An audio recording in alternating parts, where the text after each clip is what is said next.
Halo, assalamualaikum warahmatullahi wabarakatuh. Perkenalkan, nama saya Aditya Tegar Rinjani.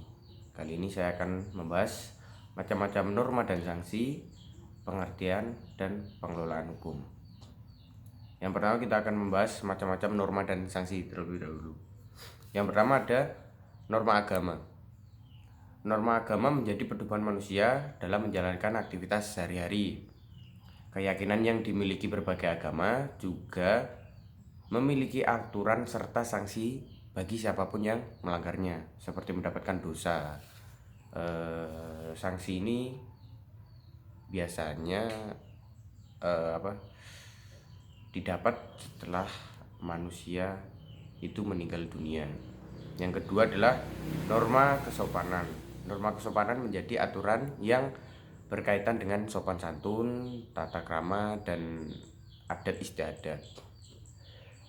Sanksi yang didapat apabila melanggar norma kesopanan adalah dikucilkan dan dijauhi orang lain.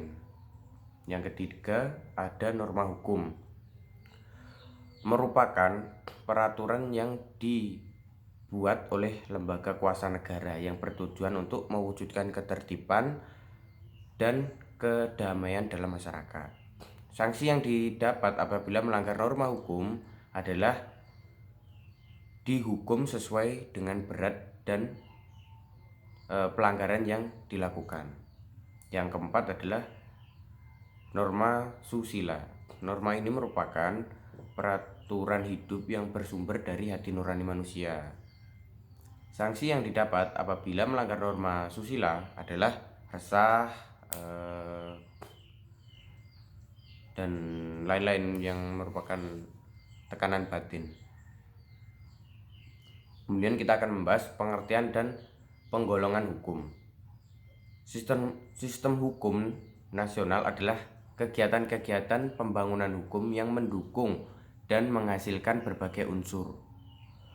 Dalam buku Pokok Filsafat Hukum tahun 2006 karya Darji Darmodiharjo, hukum bersifat mengikat masyarakat di dalamnya, sehingga Indonesia memiliki jenis hukum yang cukup beragam.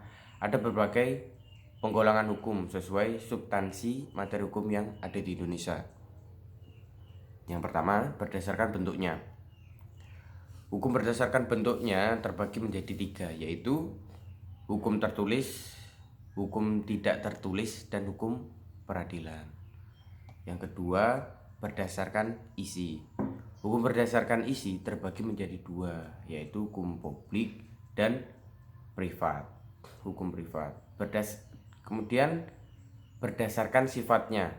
Hukum berdasarkan sifatnya atau ketentuan berlaku, yaitu hukum mengatur dan hukum memaksa.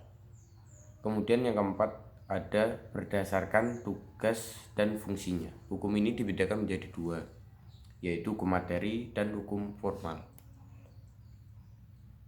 Sekian dari saya, hanya itu yang bisa saya sampaikan. Terima kasih, mohon maaf kalau ada salah kata.